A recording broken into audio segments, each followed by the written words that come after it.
All right, welcome to News Talk. I'm Brandon Jones. This is Robert Herriman, the worm and germ guy himself. Outbreak News Today. How you doing? So let's jump right to a couple things. I like to think of it just as maintenance. So how's Father's Day? Let's talk Father's Day for a minute. Oh, Father's Day was wonderful. Is it? Yeah. We got to go out to, the kids took me to Kobe Steakhouse Right. in Carrollwood, and they had a strict, you had to wear a mask in there. Okay. And they weren't taking walk-ins. Right. So while we were waiting for the kids to show up, people kept on walking in without masks, and they were being turned away.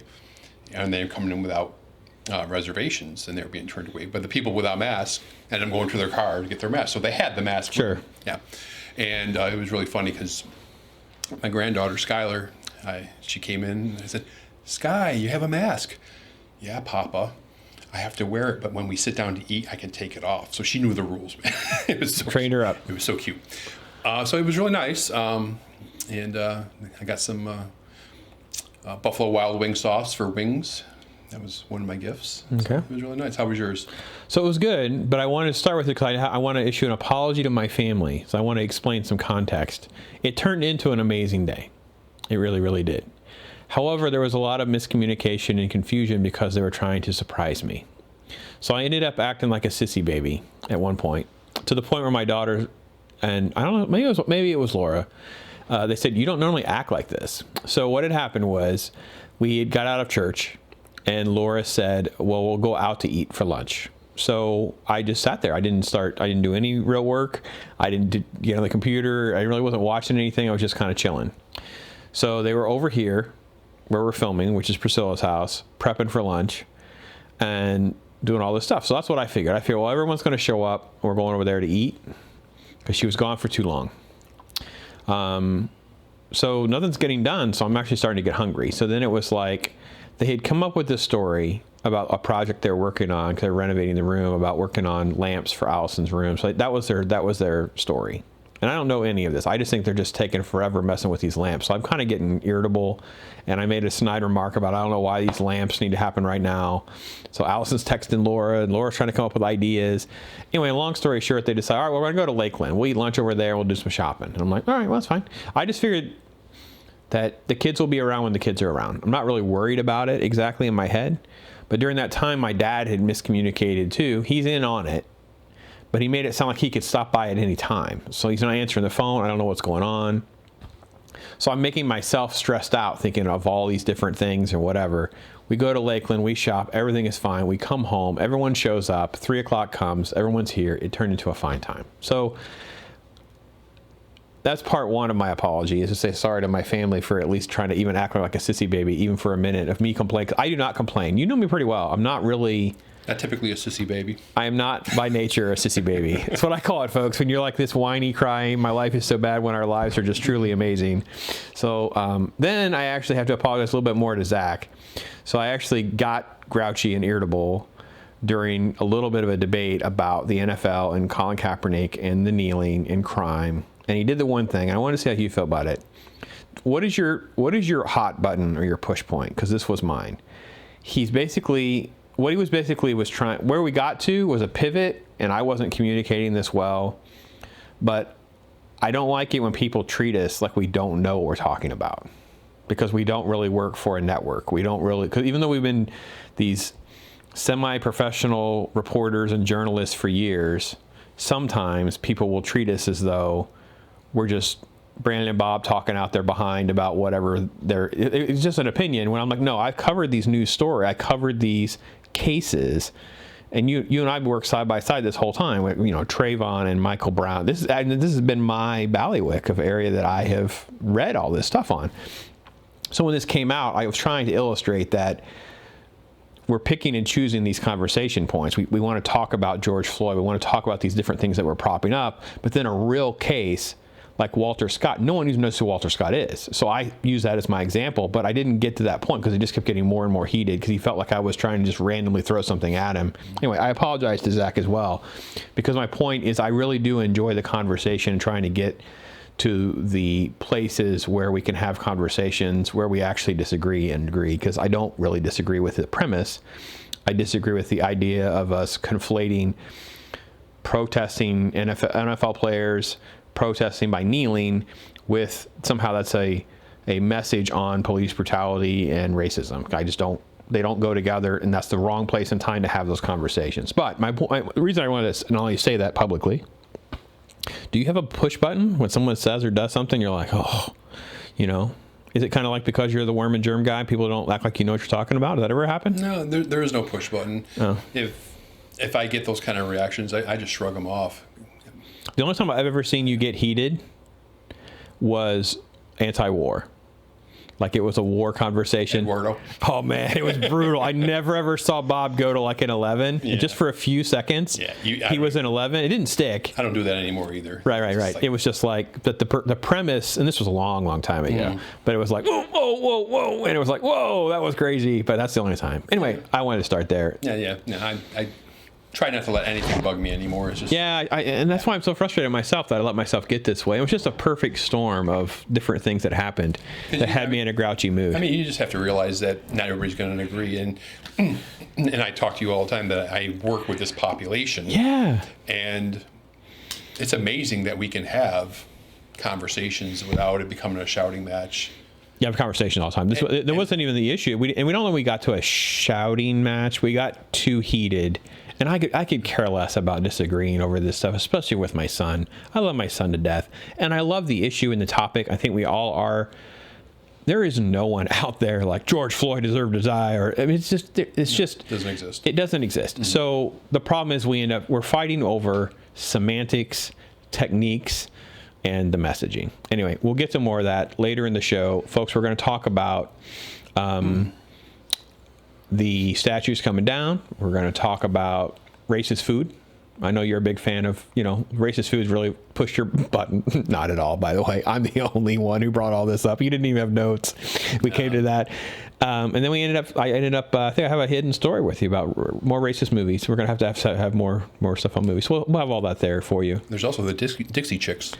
We didn't get to that. During that segment, so we'll have to maybe talk about that another time. I think that's something that's on the top of our notes right now. But I did have a surprise for you folks. If you please stick around to the end of the show, I have a surprise. I found some 1950s Aunt Jemima commercials, so we'll throw that in there for folks. Nostalgia. And and I always love to throw in the archive clips, that kind of thing. So please check out News Talk up until the end. So I will tease this by first asking you.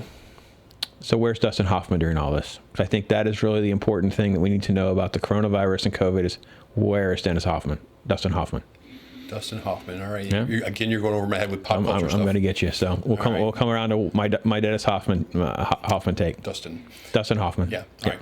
Lay it on me. No. I got to wait for that. So okay. So I decided we're going to come up with more COVID segments. Oh. I'm inundated with questions. I'm getting emails, things that people want to know. I'm like, I'm going to go to the Outbreak guy. Give it a shot. So here we go. So I try to articulate a lot of the questions the best I can. The first and most important one, I think, is a valid one, is testing. Yeah. I know I had a conversation with you offline. We talked about they were really moving forward with a whole lot of tests quickly. Some things don't feel like they were really vetted properly. There's a lot of reports. The media is loving the sensationalism of all of this. Where are we on the validity of tests, which ones work or don't work? Mm-hmm. Are there certain things we could say to our testing facility or our doctor or nurse about a test that we would want, something like that? And then also not only detection, but also antibody. Yeah. Well, I mean, there are those two distinct types of tests, right? You have the tests looking for the genetic material, mm-hmm. and the method that most people are using is reverse transcriptase polymerase chain reaction, RT-PCR. And when they stick that swab up your nostril, that's the test that we're going to do. And that's a pretty good test. It's highly sensitive. So if you do come back with a positive on that, you're pretty much locked in. You were positive. So PCR testing. PCR, yeah. Okay. And then there's other types of nucleic acid tests that are out there, which are pretty good also, and they're really better for the high throughput. Cranking out these samples, mm-hmm. The Quest, the LabCorp type style. And that's a nucleic acid methodology, but it's not strictly PCR. There's antigen test out there. Antigen is just like a protein produced by the organism. So people aren't going to understand what these things mean. So let me make sure I dumb it down even a step further. So you mentioned the PCR testing. So is that the long swab or the short swab? Or does it make a difference? Well, it can be either, because they can do the long wire swab up in, that's the nasopharyngeal. Yeah, that's the one that people are like really like make sure eyes water because they'll really dig in there. Yeah, and that's probably the best sample, because we may talk about viral load, but the nasopharyngeal part of the body is where the highest viral load is. Okay. Yeah. All right. But they also can do throat swabs and oral swabs and stuff like that too. Okay. So you're going to the other one, which is more of an antigen. Yeah, there's antigen test out there, but I haven't heard anything good about any of them yet. So, okay. And so antigen test is probably not the way to go until they get everything ironed out. And then, of course, the antibody test. The antibody test is going to be a blood test. And they're looking for, when you get infected, your body's going to produce antibody. Right. Right. Hopefully it's protective antibody, but it's going to produce antibody. And about 14 days after infection, that's about the soonest, you'll start producing something called IgG antibody. And that'll get stronger over time. But you really can't use that for diagnostic purposes, right? Mm-hmm. It's not a diagnostic test. It's more of a surveillance and were you exposed type of test. So those are the ones out there. But if you're going to get tested to determine if you have COVID-19, it's going to be one of the PCR, nucleic acid type tests. Yeah. All right, and most of those are having. What's the percentage on false positive negatives? Do we really know? Well, with any kind of lab test, there's all this pre-analytical stuff you have to concern yourself with. So, if I go up there to take a nasopharyngeal swab from you and I don't collect that properly, yeah, you could get a false negative. It's possible, right? So it really has to go all the way up there. So proper collection, proper transport, right? It's got to be put into the appropriate viral transport media. Other issues with it would be timing. I think timing is a big issue, and they had a recent study from Johns Hopkins. So basically, when you're first infected, I think most experts at this point say it's about 5 days till symptoms. Okay. Yeah, it's about 5 plus or minus whatever, but it's about 5 days. So if you have a sample collected that day you thought you got exposed, or the day after, whatever, it's pretty much going to be close to 100% that it's not going to come up positive. So you'll get a false negative. You just don't really have much in there to detect, basically. You got to give it some time. So the percentage of false negatives is very high, like within the first couple days, and then very high, like toward day 9 and 10, like that. So there's kind of a window. And that would be when the virus is coming back down again in I guess, quantity, You're right? talking about 9 days, 9, 10, right. Yeah. So think of it like a bell curve. Early on, you don't have much. You've been exposed. Mm-hmm. It's going to reproduce in your body, make a bunch of viruses. You have some, then it kind of comes back down again. I've seen recommendations. The best time is about 2 to 3 days after symptoms. Okay. But if you're asymptomatic, which you don't know, right. So it would be 2 to 3 days, after that 5 days after exposure. Gotcha. Yeah. So that's kind of the ballpark out there. And that's as far as anything else on testing? No, I think we're good. But you mentioned viral load, so let's go right to that, because there's a lot of.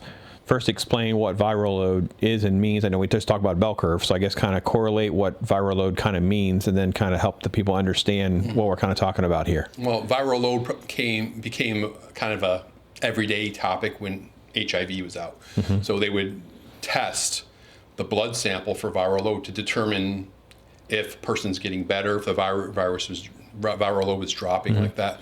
Well, the viral load is essentially the amount of virus or the organism in a sample. Okay. So your nasopharyngeal swab would be a certain viral load. What does that mean?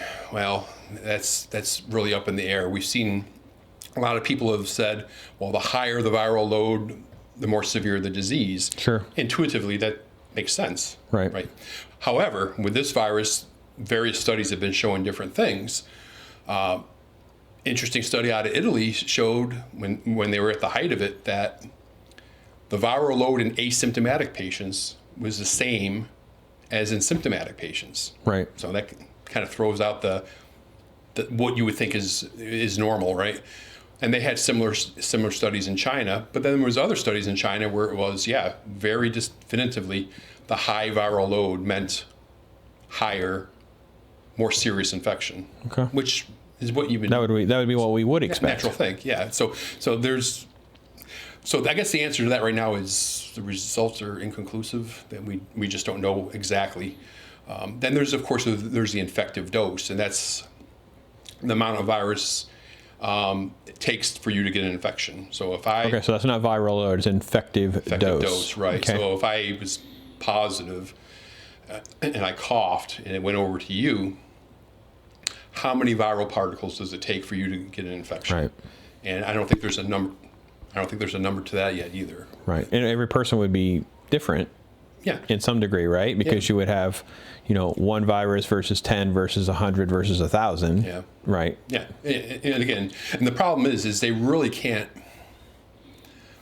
to determine the viral loads, they would have to do like studies on human beings. Mm-hmm. So they would have to infect you with certain amounts. Yeah, and clearly that would be. Yeah, to quantify all this is really, really difficult. Well, yeah, and you're talking about an extremely pathogenic organism, so it's. Sure. You can't do that. Yeah. That'd be like to say, hey, let's do a test on a human where you could die. With anthrax. Yeah, where you could die. Yeah. Right. So, that's just... it's not going to happen. What's the word? It's unethical, right? Definitely. You just can't do it. Infective dose. What else did I want to tell you about that? Oh, and the other thing as far as the pathology, the interesting thing about this organism in pathology is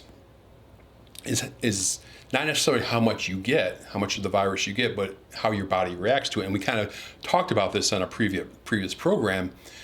So if I'm immunocompromised, I can get infected. My immune system is underreacting. The virus is going to do what? It's going to invade cells, multiply, burst, invade more cells, and you can get a severe infection.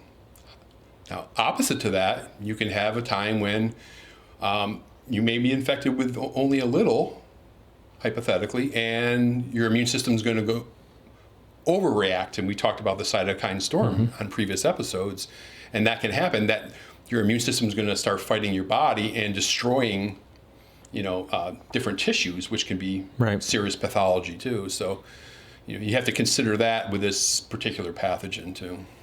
Okay.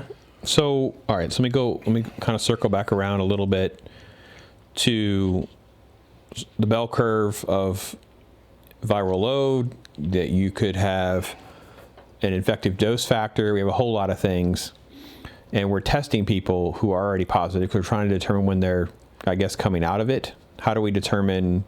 So we have a friend that has someone who's in the hospital, been in hospital now for weeks, really struggling with recovery. They've been tested like 5 times. Of course, they're positive. Yeah. First of all, what is the strategy with testing a positive person that many times? And then we'll get to the reporting of how that even correlates to the data that we see. Well, early on, that's what they were doing. In order for them to determine that you were negative, they would run tests until it was negative. I don't think that's being done anymore.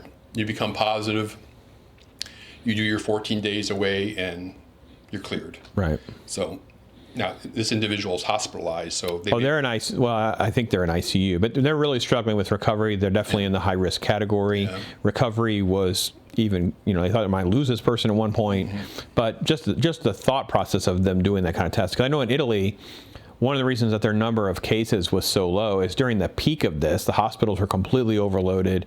You had people in the hallways. They weren't even doing testing. So you came in, you had difficulty breathing, you had the fever, we think you have the symptoms, we treated you as you're positive, and let's move on. They weren't wasting the man hours and the resources to do testing. They just assumed those were positive cases. I don't even know how those got reported, but I know that's how it was being handled. We haven't had really that crisis in America other than some aspects of New York City and Brooklyn and things like that, but that's very small and localized and didn't last long term.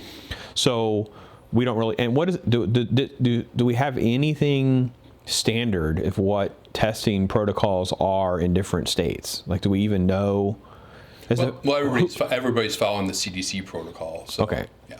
So it is standard. So do you get tests? So I guess my question is maybe not expressed well then. So the determination of being tested on day 3 or 5 and I'm positive is, well, we'll test you for positive again, or we won't test you, or 14 days, or is there any real guidelines on how any of that's going to work? Or, well, with this individual, since he's hospitalized in an ICU, determining whether he turns negative is probably part of is the treatment program working or whatever? Right. Is he on the road to recovery? But for the normal person that goes through a drive-through and all that, no, I understand that. Yeah.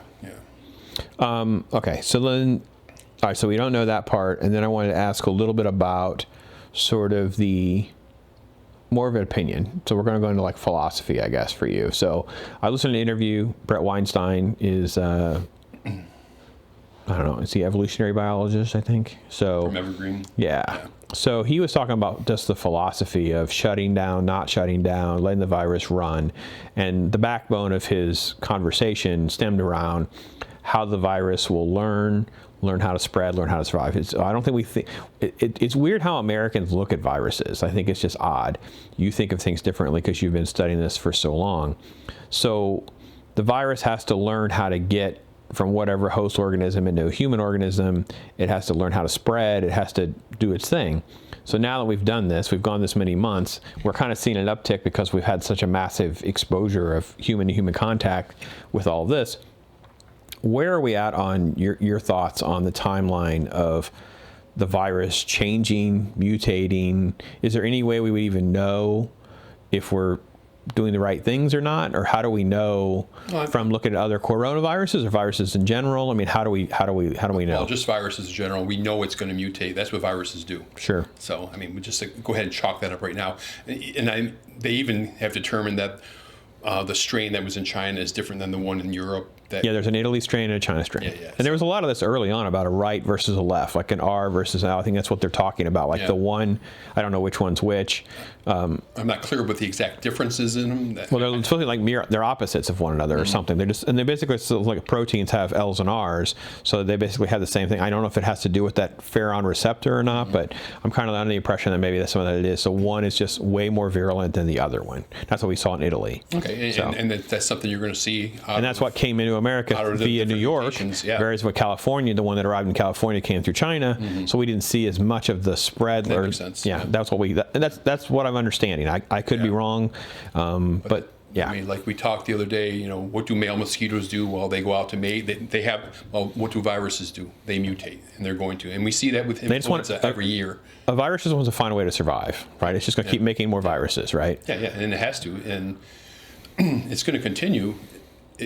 It's a intracellular parasite, basically, and it has to have cells to multiply. And without that, it does nothing. It'll survive on here for, 48, 72 hours, but after that, it's done. So it goes into cells. Viruses go into cells. Their machinery multiplies. Cells burst, and it invades more cells. That's how it works. Yeah. Okay. All right. But as far as Brett Weinstein, it was a conversation. I'm not trying to footnote him as though he's the expert. He just brought it up from a different angle. I really hadn't thought about that. We could obviously some of the scientists, and we heard this, right? We should shut down, right? We could shut everything down. We didn't really factor, then of course the political side of this is more the economical side of, with every unemployed percentage is so many deaths because of the way the system works and the dependency and how our system is very codependent on one another. So I don't know that he was really trying. So he was just more the pure scientist of shutting it down, because when it's out in the open like this, it's going to be way easier to see it change and become something different or whatever. But I think there is some evidence. There's been some studies that showed that the lockdowns actually made it worse. That's what I thought. Yeah. So now I think what he's probably thinking is, hey, let's do the China method. Mm-hmm. Lock everybody in. If they don't leave their house, grab them by the hair and put them back in. Yeah, 3 weeks, right? Yeah, 3 weeks of just shut it down, which, by the way, South Korea basically did as well. Yeah. So, but if you tested positive in South Korea, they locked you up. We don't want to treat South Koreans. We want to treat them like they had this great model and it's something we should emulate, because they all masked up right away and they all submitted to roadblock testing. But the moment was, if you were positive, you were locked down like the Chinese. So we need to stop pretending that they were the greatest of models. Yeah, and that's, I guess that's the point to Brett Weinstein. If that's the point he was making, is this is the United States, and that just won't work, right? And we are seeing numbers rise, right? We saw 9,000 cases yesterday, 9,000. But you also have to remember, state of Florida, 9,000 cases in Florida. And let me be clear. We also did over 70,000 tests, which is like double what we usually do. I thought it was more than double. I thought we were running about 25,000 tests. So maybe I guess we're 70,000 that one day. Okay, so that's what I'm saying. So I thought we were running about 25,000 tests per day. It's around 30 something. Okay, 30s, so we more than doubled, Yeah. and we found 9,000. Right, and, Okay. and I mean, I could speak for Hillsborough County. I know those numbers pretty well. Granted, we've increased about 2,000 cases in the past couple days, which is a lot. So we're about 8,000. But if you look at some of the other numbers, hospitalizations are down to they're less than 600. Yeah. So you're talking about 8%, which is not bad. And the fatalities are like 130. So you're talking about 2%. Yeah, the utilization in a lot of hospitals are still in the neighborhood of between like 25 and 40%. So there's really not much of a hospitalization issue in most areas. Bigger the city, certain hospitals, of course. You know, I don't know. I personally would, if I felt like I was really concerned, I knew there was an issue at my closest hospital, I would drive 20 minutes. In America, there's a hospital pretty much 20 minutes in any big city. You're not going to find another hospital to go to. Yeah, and I've seen like, for example, the Tampa General numbers. One thing with Tampa General, and I'm assuming other hospitals might do this, is that they test all their employees. Yeah. So they've had, 125 employees come up positive. Sure. Not all at the same time, but right. Over the period of time. And I think that's a wise thing to do, since they're going to be around patients that are vulnerable. Well, and they're also at high risk of picking it up because they're exposed Right. to positive patients. So no matter how much PPE you have, eventually, you're eventually probably going to possibly get something. But those 125 people that were employees that were positive, I mean, they could have contracted it at the beach. They could have been anywhere. Right. They didn't have to come from work. It's just the fact that they are higher risk. But if you look at their numbers as far as patients that have died at that hospital, I think it's been 13 for weeks now. It hasn't really changed. So. Right. Yeah, there are some counties. I looked at one day, I think it was 2 or 3 days ago, Hillsborough lost 2 and Pasco didn't lose any. So like here extremely locally, that shows that these hospitals are not in crisis mode like at all. I'm not saying we won't ever get there. I'm just trying to say in this phase, we're not seeing. The other thing I think, and I saw yesterday, I saw the data breakdown, didn't go to 9,000. We didn't have the new data, but everything amongst this surge of patients, the average age has dropped down into the 30s. Right. These are young people between 18 and 45. Not a big surprise. So the hospitalization, the ICU beds, they probably won't come into play as much as when we've seen these outbreaks. We've had worse situations break out in Tarpon Springs when it was in an assisted living facility. Right. Yeah, and it really depends. I mean, we're seeing what we see in Hillsborough County.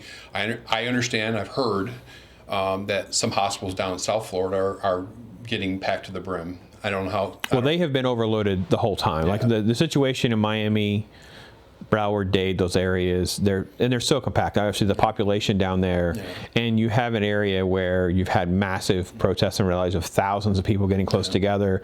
So there's also, I don't know what their hospitalization numbers have changed. I really haven't looked at those graphs yet because I'm looking to see, and if you want to look at the data for yourself, folks, look at what has changed. Don't just take a raw number. Let's say there's 200 more. Well, that doesn't matter if the patient was able to go home. Maybe they were in the hospital for 8 hours. They were on basically like a nebulizer. They were having some minor treatments, and they send you home. But they didn't require a bed. They didn't require any hospitalization. It doesn't count, right? So just because you see these positive cases and you see all this stuff, that doesn't count as hospitalization. It definitely doesn't count as ICU. They may be hospitalized for a day, get fluids, and we know these are standard protocols that were happening in Europe. You mentioned Italy. This was standard protocol. Once things stabilize in these we got lots of information from those doctors. This is what they did. A lot of people would leave after a couple days. That prevents it from being a crisis. Yeah, I mean, we see very similar things when flu season is ramped up. Right. I don't want to compare the two, but you do. If you have a very bad flu, they may hospitalize you, make sure you're hydrated, and let you go.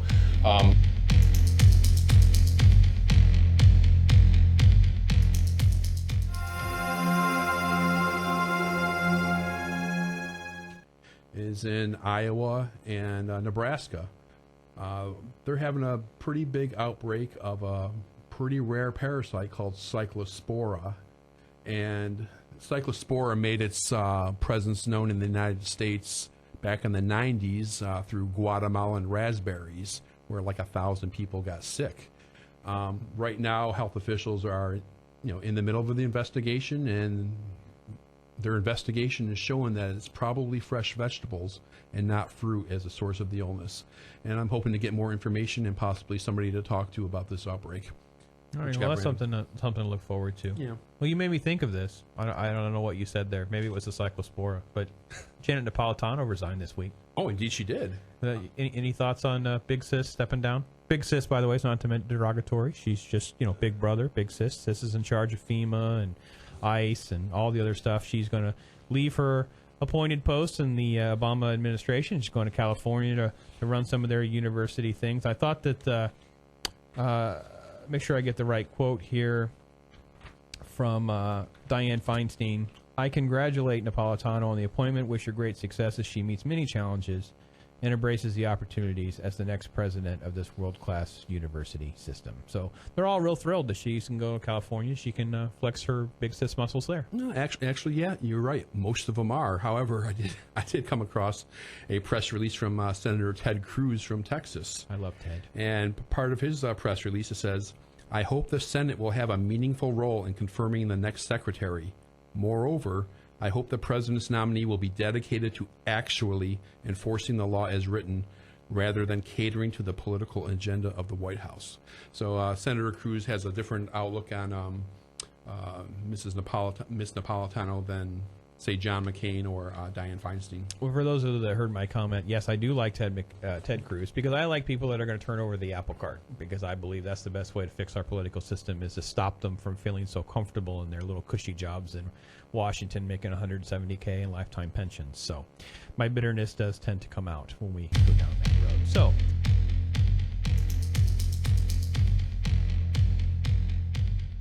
all right, welcome to News Talk with Brandon and Bob. Here we are. Brandon Jones, Robert Herriman, and welcome to Year Zero. Are you familiar with year Zero, Bob? You know what the reference is? Go for it. The reference has to do with like a Cambodia leadership where they basically just erased history and they basically, this is Year Zero now. Is this the Khmer Rouge time? I guess. It was like it's something bizarre. So it's like, well, we're going to destroy statues, take down portraits. If you were in history, you will be held to today's Monday morning quarterback vision of what is right and wrong, and the moral police and cancel culture will come after you. So there you have it. Yeah, it's a shame. It's a shame. This is just the wrong way to go about it. I mean, taking down. Let me see the different categories. Wait, let me first ask you. Do you know how many statues were basically asked to be taken down before 1900? Oh, I have no idea. A couple. One. All right. 1776. It was a statue of King George. Okay, understandable. That one actually kind of makes sense. We're not under King George's thing. That kind of makes sense, right? And then if you look at the ridiculous number, so we have some from we go off this massive fall off. We have like a few scattered ones where they remove a few things. And then between 2010 and 2012, we have about a half a dozen. And most of those are like civic virtue and 10 commandments type things, the fights over freedom of expression, freedom of separation of church and state, those kinds of things on state and federal property, those kinds of things. You want at the writing of this is The Hill. They wrote this article. It was a few days ago. I think it includes the George Washington one. I know it includes the Thomas Jefferson one. You want to take a stab at how many we've removed just in the last few weeks? 80. Well, okay, well, you're way, okay, yeah. It wasn't anywhere close to that. Okay. They only counted 33. Okay, still. But that's a massive number when you think about, we went 124 years and we removed one. That includes the Civil War. We went through the Civil War and didn't take statues down. This is crazy. And now we're going to say, oh, well, you know what? We just wanted to do. All right, so then let me just throw more gasoline on this ridiculous fire. It's a different mentality today, though. In 2017, there was this quote. This was a tweet. It's sad to see history and culture of our great country be ripped apart with the removal of our beautiful statues and monuments. I cannot do his impression of him. Can't change history, but you can learn from it. Robert E. Lee, Stonewall Jackson. Who's next? Washington, Jefferson. So foolish. Also, the beauty that has been taken out of our cities, towns, and parks will be greatly missed and never able to be comparably replaced. 2017. He was mocked. Trump was mocked when he tweeted that because taking down Confederate statues, Lee and Stonewall Jackson, is not the same as Washington, Jefferson. And what do we see in the last couple of days? Mm-hmm. Oh, yeah. I mean, you give it an inch, they take a mile. It's not going to stop either. And it is. It's a shame that they're going to try to act as if none of this happened. And I get it. If I was African American, I was going by a Robert E. Lee statue, maybe it probably would bother me. But is crime, vandalism, destruction of property the way to go? Of course not. Let it go through the proper channels. And I think a lot of municipalities have no problem of moving these things. Maybe they shouldn't be in a public area. So I'm not opposed to it. And if I was a Jew and there was a statue of Hitler, I would be pretty. But I would go through the county and say, listen, we need to get this removed. What do I need to do to get a petition? We'll honor the petition. We'll figure out who's going to pay for that. We'll figure out where it's going to go. Maybe we'll sell it and use the money to pay for, a surplus of things to do a restoration, put up a new statue, whatever you have to do. Instead, we lop the head off of Christopher Columbus. Yeah. What does he got to do with all this? I mean, that's a completely different topic. But it doesn't matter. I know it doesn't matter. I know. It is. I think it's an attack on Western civilization. It really is. And he's got his glasses on, folks. Here it comes. Well, just to tell you Here it comes. how ill-informed a lot of these people are that are tearing down statues. Here we go. I found this very interesting. I never heard of this guy before, so I plead ignorance. But in Philadelphia City Hall, protesters vandalized a statue of Matthias Baldwin. You ever hear of him? I don't have that one in my my database. And they painted colonizer on it and started trying to destroy. Where is it again? Philadelphia. I got nothing. Okay. And then even AOC, your friend and mine, said people really need to ask themselves why their communities chose to erect statues to slaveholders instead of abolitionists. Next to a picture of Matthias Baldwin. Well, who was Matthias Baldwin? Well, he started a great business up there, and employed a lot of people, and even after his death, he made sure those people kept on being employed. It was trains or engineering or some kind of firm like that. But in addition to being an inventor and a great philanthropist, he was a very noted abolitionist at the time. So the ignorance runneth over. Yeah. So this is AOC. So Matthias Baldwin is an abolitionist. Yeah. Had a statue erect because he was basically a commerce capitalist. He set up schools to educate black children too. Okay, so he's a dude that's doing abolition work, educating black kids, giving people jobs, running businesses. He passes away. Statue goes up, and now in all this chaos, we just take him down as well. Colonizer. Yeah. And of course, one of our favorite Congress people was all on board with that. Yeah, great. I get it. I mean, I don't get it. No, I didn't understand who he was, but I don't understand. Make the effort. Well, I think you're right in the sense that this is all just America is bad, racist stuff, very extreme left, Marxist stuff. We do not have a problem getting rid of anything. It doesn't matter what statue it is. It doesn't matter what that person did. It doesn't matter who that person was. So let me ask you this. So we'll change to a different kind of a part B of this topic in a minute, of some of the other things under one of our, I'll call it the cancel culture segments. What statues are next? Like there's no line. The line keeps moving. So it was Confederacy. And so let me say something too. Oh yeah. Oh man. So let me start with one that I agree with. So for me, if I was in a school district and I found out my kid had to go to a school and it was the Robert E. Lee Elementary, that probably wouldn't be particularly thrilling for me to know that I got to have my kid wear a Robert E. Lee t-shirt, play for the Robert E. Lee Bears or whatever they were called. I mean, okay, so you fill out a petition, you have the school change the name. There's someone else they can change it to. No problem, right? And there's a whole lot more things we should be doing, right? I have no problem. I think it's a great idea to have Frederick Douglass on currency. Sure. Let's see Booker T on some currency. Harriet Tubman's been talked about. Why not? Who cares? I don't understand why we don't have more denominations and stuff anyway. Let's just figure this out, right? Let's get rid of some of these coins or make new coins. I don't really care what you do. I would rather have more representation than less anyway. Like that's why I'm actually so frustrated by this. In Washington of all, and when you read the biographies, and there are so many that are just so detailed, when you get into that the slaves that were owned when he and Martha were together. They're their own families, and many times they were conjoined together as a new family, a new African-American family that raised up families of their own. That freeing of the slaves would have meant they would have broken up these families. They wouldn't have been allowed to stay together. There would have been all this red tape keeping these families together. There's so much red tape with what was happening in real time.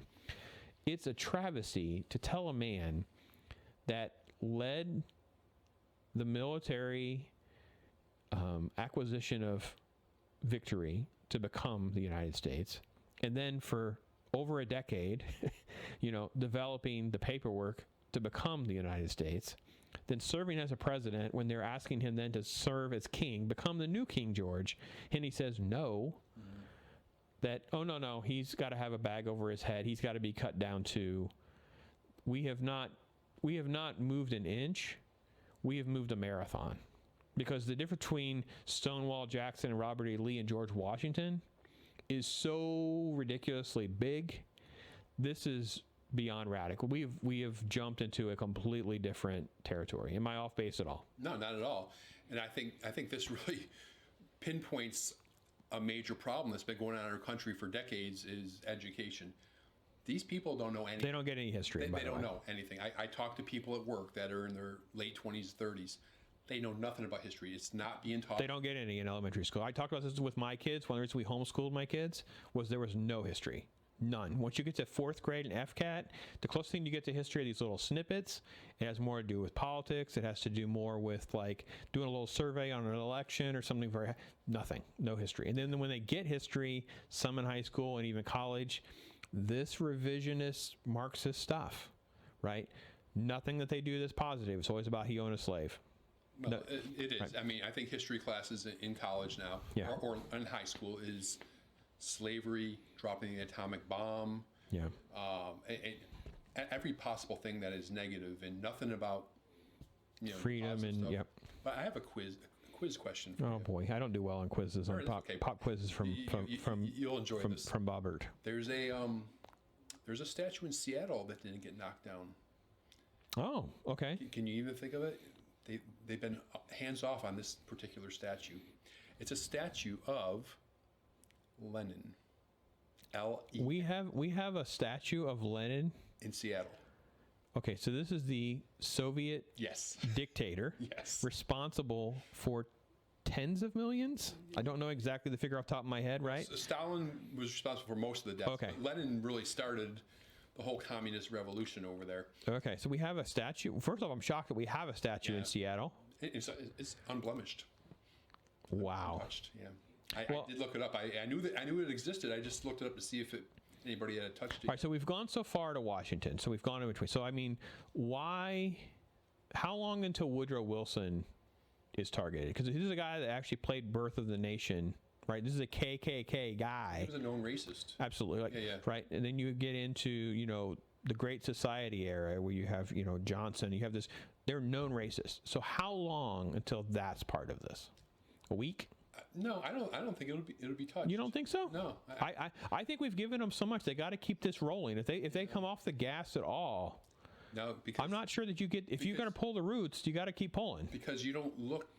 I mean, this is my opinion, of course. You don't look to LBJ or Woodrow Wilson as founders of this country. They're just not. They want to destroy the people that founded this country, that made this country the unique thing that it is today. Woodrow Wilson took us into socialism. LBJ took us into socialism. Yeah, but these other guys. But there's so much racism and oppression of the black community that when they find out about that. Well, if they find out. It's got to come. People love LBJ. Yeah, but we're scrolling through Twitter to find things that people said a decade ago to use against them to stop from running office. We're not gonna point out Birth of the Nation. I could be wrong. I doubt it, though. Okay. I doubt it. All right, so I'm going to go with a bet that it's short term. You're going to say not at all for now. Or very long term. Very long term. Okay. All right. So we've done this. We're through anyone that is associated at all with Civil War and Confederacy. Obviously, all the way back to the founders and all of that. What else is on the target for these folks, and what else is coming, in your opinion? Oh, geez. don't know. You think there are other writers and other names? I mean, obviously there's portraits at like the Capitol. Pelosi was talking about portraits, which are probably Democrats, by the way, talking about Confederate speakers. Oh, she took them down, 4 of them. They didn't know if they were down yet or not, but they were going to come down. I know. I don't know who they were. I never saw the names of these people, so I haven't. Okay. But yeah, I don't think there's any stopping. I just don't know what's next.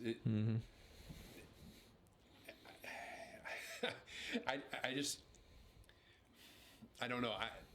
The thing that's really disturbing me is, A, we can see the problem with the education system. B, we see the police not doing their job again. They are not protecting anything. And we talked about this a couple episodes ago. They are just not protecting anything.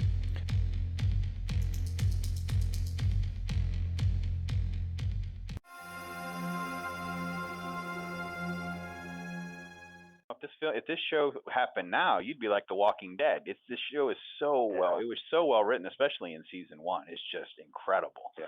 And you probably still have people coming up and calling you Jake and wanting to talk about the show. Yeah, I think Netflix has given new life to a lot of things. You know, if somebody missed it, you know, now they're catching up on it and you know, seeing it as if we just filmed it. You know, and it was an incredible group of people. I mean, a lot of times in this business you lose touch with people because you're going different directions all the time, but that's a group that, you know, I've stayed in touch with consistently over the years, and we've all stayed friends, and including Turtle Tab and Kareem's Rake. You know, in fact, they just asked me to direct a feature for them. Oh, cool.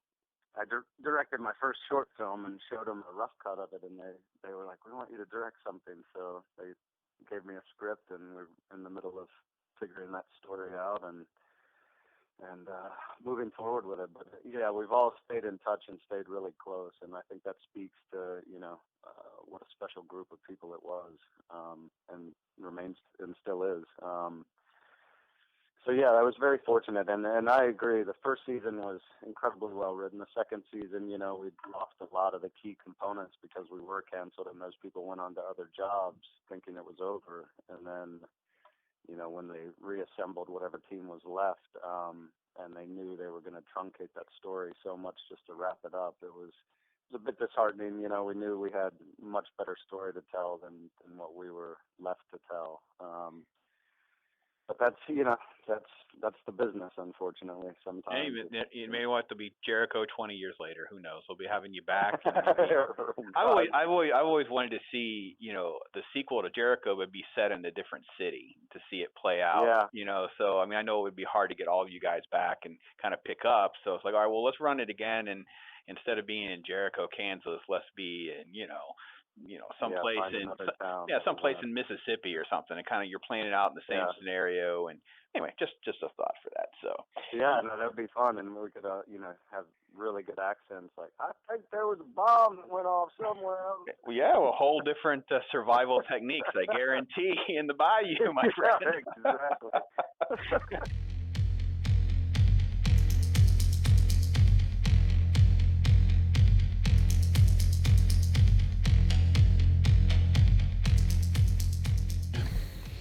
All right, welcome to News Talk. I'm Brandon Jones with Robert Herriman. We will discuss some more of the meltdown that we see in the streets and some of the cancel culture stuff this week. We've talked about all sorts of things in the past. What's going on now? Now we have food. Last time you had Uncle Ben's, man. It's been a while. Has it? I don't know the Lord. We've done keto, so we're kind of out of the rice and those kinds of things. Aunt Jemima, Mrs. Buttersworth, they're all on the way out, man. Well, yeah, they're all in the fridge. Land O'Lakes butter was first. Actually, that was kind of before some of the chaos. They took the Indian off our butter. So this kind of follows in the same steps of sports teams.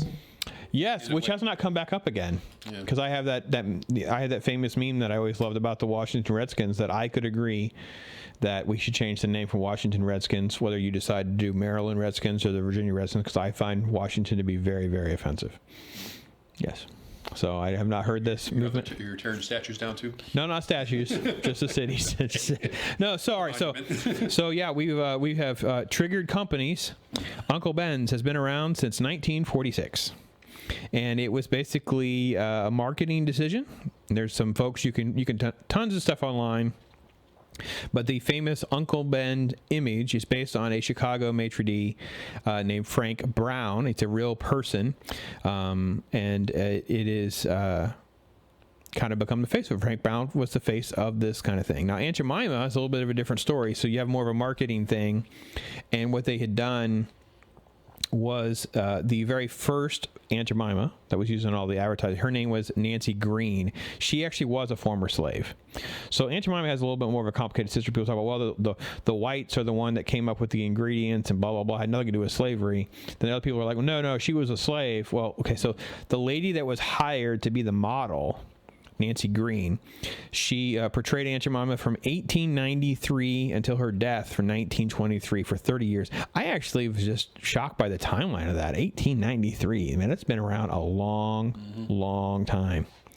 It was well written. It was well written that to promote the idea of Aunt Jemima as a real cook, made the best pancakes in the South, but it was more of a promotional material.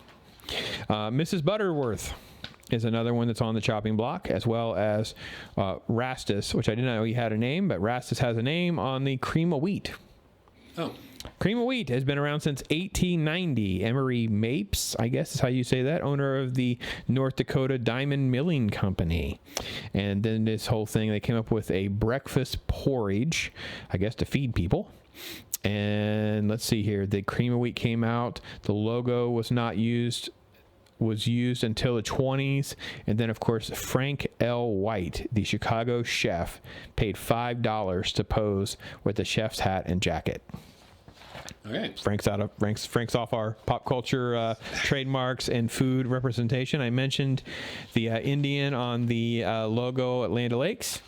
Obviously, you've heard about some of the other things we talked about. Sports teams. The most recent sports team, I don't know if you heard about this, University of Virginia.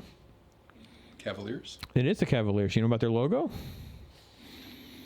They have these two sabers that are crossed like this. The handles have ridges and don't have ridges. Makes a difference, evidently, with what is offensive and representative of the oppressed era and what is not. Okay. You're going over my head. What's going on? Hey, man, I went over my head. I just thought I'd share. This is the kind of stuff that's out there. They're literally going to the level of... What's offensive about the ridges? It has to do with maybe... I thought of like the conquistadors would have the ridges versus not having the ridges or something. I don't know.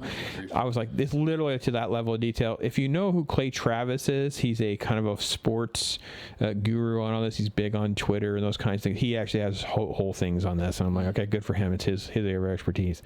What do you think, man? You been offended by food lately? Well, I mean, I don't have a lot to say about this. It's not a big topic on my radar. However, I don't understand what's wrong with Uncle Ben, but Aunt Jemima, I kind of see it, the kerchief, the mammy appearance. So I kind of understand that.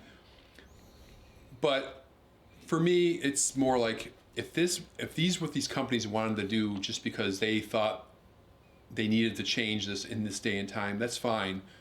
My biggest concern with this is I hate seeing companies and corporations buckle to every single. They think they're going to win.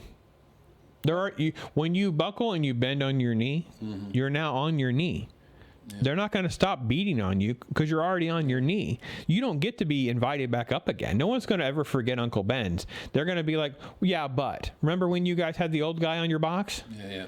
Oh, by the way, Aunt Jemima, we're happy. It will actually not be.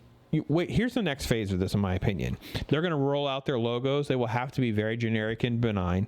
And then there'll be a whitewashing accusation or something. They have lost the entire heritage of it. They just want a different kind of look. They want a different type of incorporation. They want they'll want a black, gay, or trans spokesperson. They'll want something that brings it into 2020. So, who's next, man? What do you got? Colonel Sanders? To me, Colonel Sanders was a no-brainer. Like, I don't know how Colonel Sanders hasn't been lopped already. And what's his history, though? No, just the fact that it looks like the old white on a totally, absolutely, like the whole little tie and everything like that. I love his story, but there's no way that's going to last a whole lot longer. They're going to have to ditch those. Hopefully, you didn't just trigger something. Oh, it's coming. Rice Krispies are evidently part of this too. I guess somehow some crazy person in London mentioned that She did an article. I don't know. You guys look it up. I don't even know. These people are just absolutely out of their minds. How do you get triggered by food and boxes? And Snap is just wicked, man. have you ever looked at a box of food, cereal, or something, and thought, oh? Oh no, never. See, for me, I think Wheaties, because Wheaties used to have like sports folks on their boxes, and there were times where the person they would choose would kind of be so unappealing. I'd be like, ugh, I don't want to do with that box of cereal. I'll wait for the next person to flip. I've never gotten to that point. But I never like bought Wheaties or anything like that. So yeah, I think Colonel Sanders would be the next one for me. I'd be like, hey, he's and probably the actors, because they've rotated actors to play Colonel Sanders. So all of you guys, you need to be on like yellow alert. They're gonna come for you, because not only is Colonel Sanders offensive, but you played Colonel Sanders. So therefore, you, Jim Gaffigan, we're gonna come for you. You, Sean Astin, we're gonna come for you. This is how crazy they are. I think all this is absurd, and I'm with you. Don't buckle your knee. No, you shouldn't. I mean, if you really, truly, as a corporation, think that's the right move, marketing-wise, to keep the business running, I'm all for that. But don't do it because of pressure. I can remember when I was much younger that Al Sharpton was doing something to Toyota, and Toyota just totally bended over backwards. Sure. I don't remember the details, but it was like, why? So I don't know. I think that's a shame too, that some voices, whether it be on Twitter or anywhere else, that's what happened with AMC.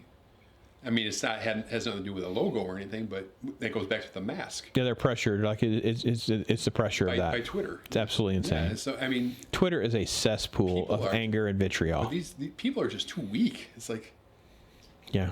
I mean, who owns Aunt Jemima? Quaker Oats? I don't know who owns it. Okay, they do.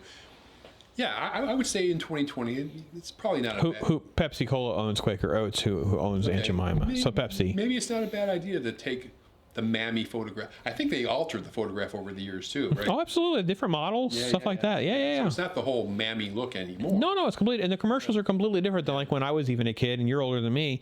These marketing campaigns and these presentations of this type of marketing has evolved so different now. We're also talking about it's just an image on a box. Most of the people that are probably outraged are too young to even remember the commercials and advertising that we're talking. I wonder if I can find. So there's a website. Here we go. Have some fun with this. So there's a website called archives.org. I'll put a link in the bottom if you're watching this. So I'm going to go there, and maybe before this and after this, I will see if I can find an old commercial that's in public domain. Because there's tons of these commercials that there's no licensing, or the advertising agency went out of business. It wasn't used. There's like a Toys R Us one I saw in there one time. There's old black and white PSAs. And a lot of these things are just really offensive. And not because they're really like culturally offensive, like the topic we're talking about, just like, are you trying to get me to buy that? Or are you trying to get me to make sure that I get rid of it out of my house? Like, things are just so badly done sometimes back then. It was just like, gosh, this was used to get people to buy something or get rid of it. I thought, if I remember correctly, this is years and years ago, that Mrs. Butterworth, the bottle, would talk. Yeah, it would come out and move and stuff. Yeah, that was the gimmick. That was kind of cool.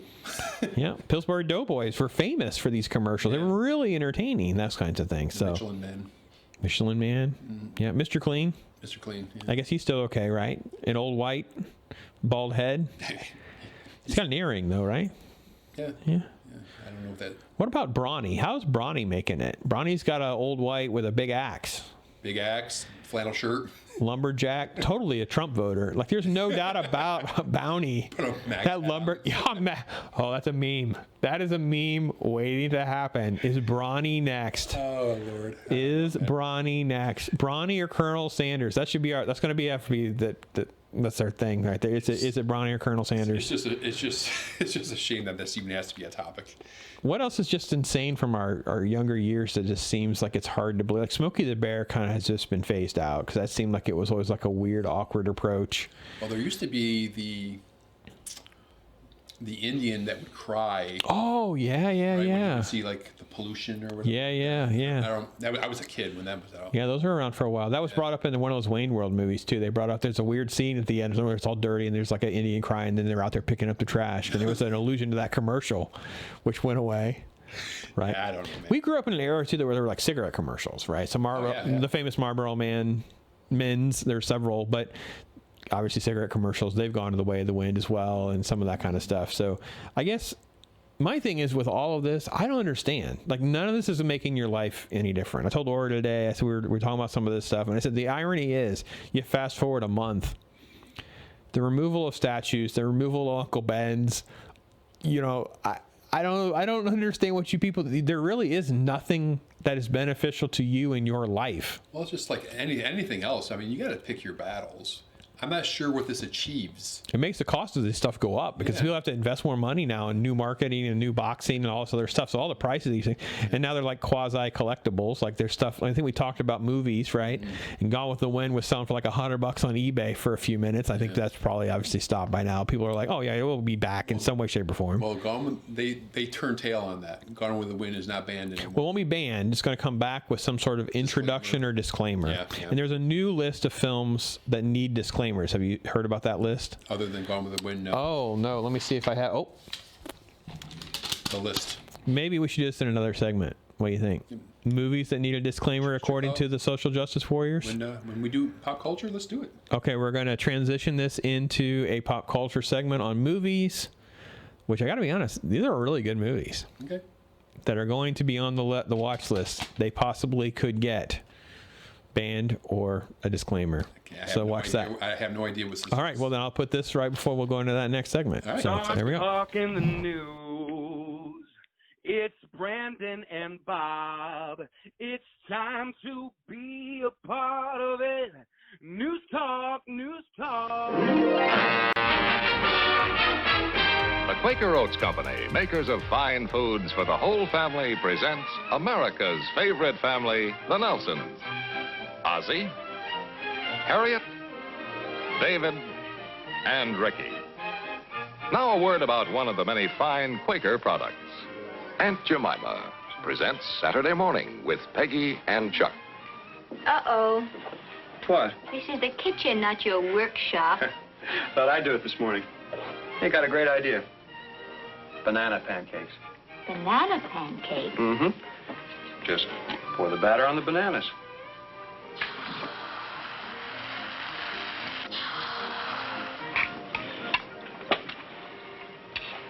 Say, they were pretty good. You can cook for me every day. Oh, no. I'll tell you what, though. I'll take on the job Saturday mornings. What's the deal? Only a handshake?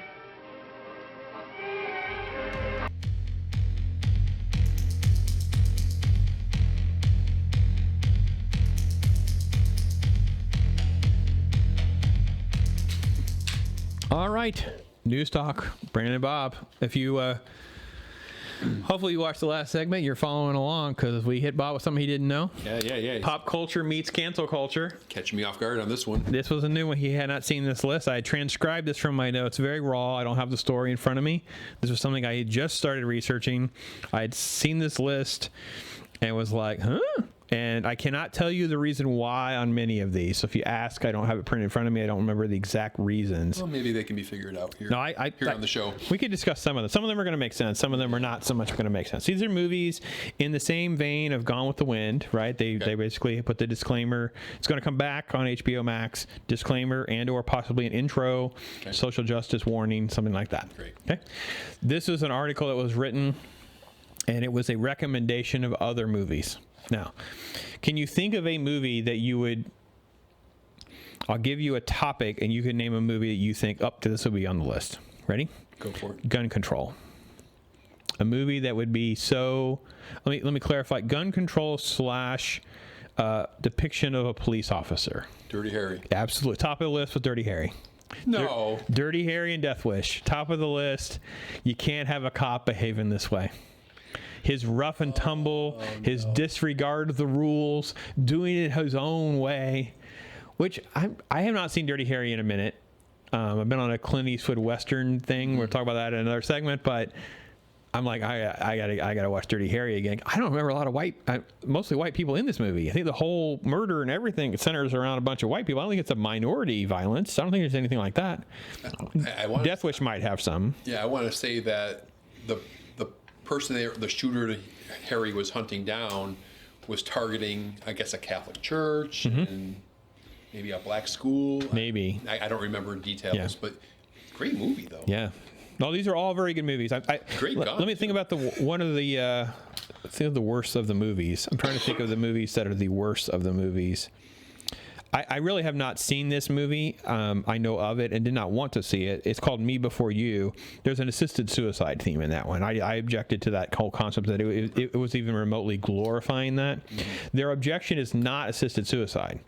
Their objection is the person has a handicap, a physical disability. I think they don't have legs or they're paralyzed. Mm-hmm. So they choose to ultimately be, use assistance to commit suicide. I may have this a little bit wrong. I don't know. But that's on the list. Okay, this is on the list, and it's a horrible movie. It's just the other movies are better than this movie. One of the Indiana Jones movies. Do you want to guess which of the Indiana Jones movies would make this list? Temple of Doom. I was going to guess that too. Yeah, we can't show those people pulling hearts out. It shows them in such a primitive way. It stereotypes the. Yeah, I'm like, oh, come on, seriously? Who thinks Hindis are out there? I thought. Let me take a step back here. I thought the left sector of society was pro all this art. And I don't know. They were okay with I thought it was anything goes. Jesus I know. and all that. But we're all told that the Christians are the uptight ones. We're the ones all bent out of shit because we won't watch rated R movies. We don't want to watch certain kind of themes. We don't like certain kind of messages.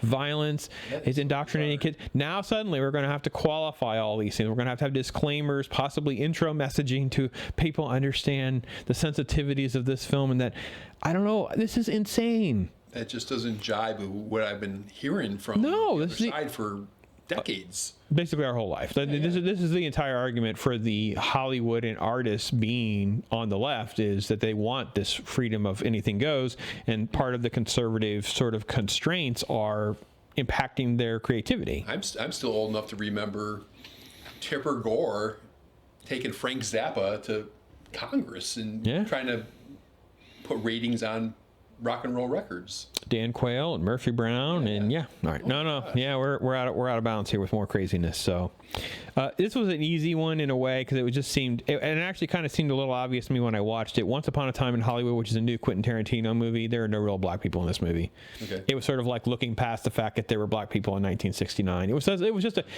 I don't even know that it's inappropriate. I don't think that it's him ditching on blacks. I think it's just a representation of his story. I don't know, but that was on the hit. That was on the hit. Have you seen it? I love the movie. I think it's a great movie. The Searchers, old John Wayne cowboy movie. I don't know why it makes the list relative to other cowboy movies. We can talk about cowboy movies in a different segment because I have a whole best westerns of all time kind of thing coming. The Searchers is one of the best of the old movies, but these are not movies that, trust me, these Clint Eastwood movies are way more offensive than The Searchers. Okay, I don't know why this one's on the list. You got to bear with me. I don't know. Oh, I do. No, I don't. Okay. True Lies. Schwarzenegger. Vanessa Williams. No, that's Eraser. True Lies is Jamie Lee Curtis. Jamie Lee Curtis. Yeah. What is Roseanne's ex-husband? Tom Arnold, his sidekick. Yeah. I don't know if it's just the physical exploitation of her. I don't know enough about the movie. Remember how he kind of puts her in the box and kind of humiliates her and have her dance around for him, and then it kind of seems misogynistic and kind of sexist in a way. But they are married, by the way. Like it's it was more duplicitous than it was. I thought it was funny. Thought the left were into all this crap. Oh my God. I know. All right. Forrest Gump. They didn't like a whole lot of depictions of all sorts of things, including HIV patients, and I don't know. I thought that was in reasonable. There's some sort of representation there of history in blacks, and the protest doesn't show protesters in a positive light, and there's some different things that were associated with their objection to that one. So are these officially going to have disclaimers? No. This was just this is them getting the ball rolling. This is the wish list. This is how this always starts, folks. If you don't know how this starts, this is how it starts. So if you saw last segment, we talked about Uncle Ben's and the petition and the stuff to get these things changed dates back usually years. So usually I'll hear a story or I'll read something, or some writer, New York Times, Washington Post, or some exotic magazine or something will write about it. And then after a year or two, then they'll start a petition. It'll get on Twitter or whatever. But suddenly all this stuff, the timelines have all just hit fast forward. So this writer has thrown all this out there. They won't wait because to them the time is now, because the Gone with the Wind producers or owners studio bent the knee. So if they bent the knee, everyone should bend the knee. Here's our other list. Let me ask you a question as a pop culture guru. I have one more, by the way, so you know. Okay, just one quick question, Forrest Gump related. Forrest Gump came out in 92, 93, I think. Early 90s. Yes, early 90s for sure. 94, I thought, but early 90s. And it won an Academy Award. Yes. What did it win today? I think it depends on what year, what it's up against, because it's always relative to the other films. So... No, based on these complaints, though, I mean, would that affect... I think that it would still be... the difference is part of Forrest Gump's appeal was the fact that they were able to introduce Tom Hanks in real life scenarios and real life footage. Now, of course, with the technology, that can easily be done. It was the groundbreaker to make that believable. In context, I'd have to look at the list of what else it was up against. But if I look at that list, I could probably tell you if it's woke enough. Because it's all about a woke quotient.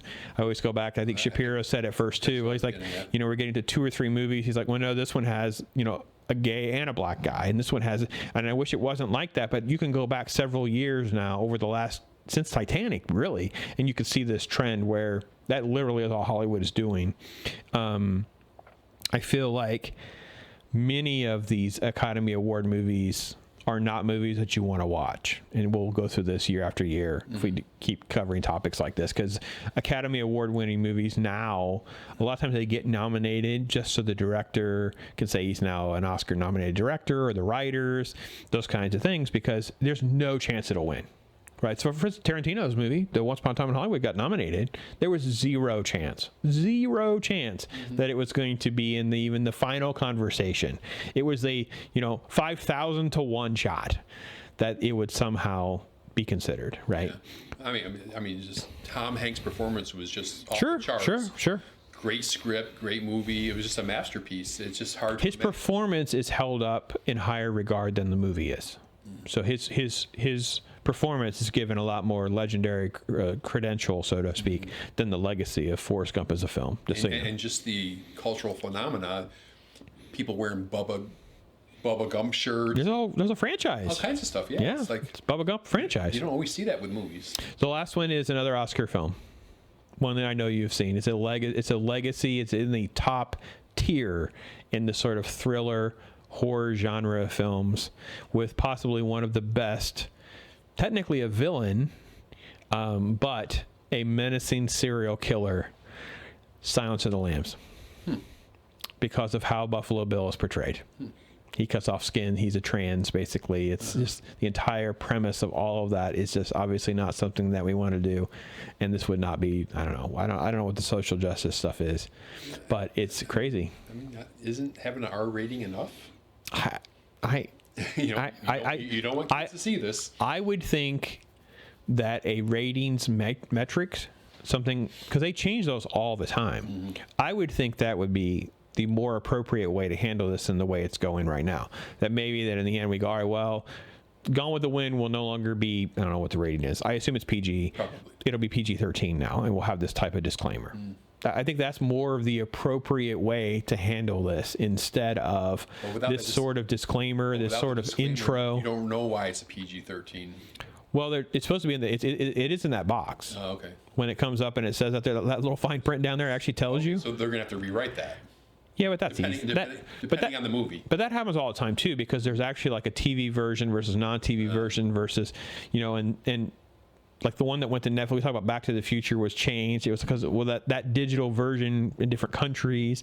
So I'm not saying this is not a hassle, and trust me, disclaimers and this is a nightmare for all of them. If I were the studio, I'd be like, forget it. It's already rated R. We'll change the matrix. I don't know what the terminology is for that, but all of the basically parental warnings on Dirty Harry will now be somehow changed and modified to represent that he is not a positive depiction of police, or maybe they'll just include things like this film includes depictions of police brutality. I could see that. Okay, so that'd be no different from saying sexual content, nudity, correct, violence, right? And maybe there's a certain amount that's allowed for a PG-13, then it has to move to an R, or a certain certain level of that would have to move it to an R. Those kinds of things. So possibly racism would be one of those. We could come up with some sort of, I don't know how you would define that exactly, but there could be scenes depicting elements of racism, scenes depicting violence against minorities, something like that. I'm not opposed to any of that. That's much better than what you were previously talking about. I'm just telling you where we're at now. I think that would be a fair thing with the ratings matrix, is to say, we'll have more parental notices, more communication with you, so you'll know what's actually in these. You can make decisions for yourself. Who compiled that list? It was a journalist. I don't have it in front of me. But this is like what he does, or this is just... I think he is a film writer. This person is a film, he or she is a film writer, works in the more of the film side, so again, not a New York Times. So again, this is somebody who should be all pro the arts. And I would have thought so. Yeah. Okay. This is another reason why I put it on the radar screen, because it is definitely that early precursor of social justice stuff that we'll be talking about. So there you go, folks. Shame. We'll do more stuff. We're gonna do more crazy. So stay with us, and we'll do. Can there be any more crazy? There'll always be more crazy. It's chilly outdoors, but inside. For generations, frosty mornings have seemed warmer with stacks of Aunt Jemima buckwheats. Right, Aunt Jemima buckwheats, deep golden brown with a tantalizing buckwheat tang. It's the same today. Men still need a hearty, nourishing breakfast. And men love Aunt Jemima buckwheats. No buckwheats can equal that famous Aunt Jemima flavor. And they're so easy. Just pour out Aunt Jemima buckwheat mix from the yellow box. Then add milk. Serve with crisp brown pork sausage or with ham or bacon. Lots of lucky men can have Aunt Jemima buckwheats tomorrow if they only ask for them. Men, ask for Aunt Jemima buckwheat pancakes. They're good.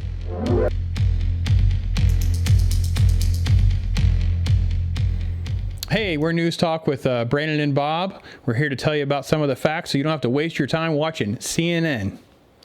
We don't want you wasting any time with CNN. Or Fox, or MSNBC, or some of these other guys that are making a whole lot of money.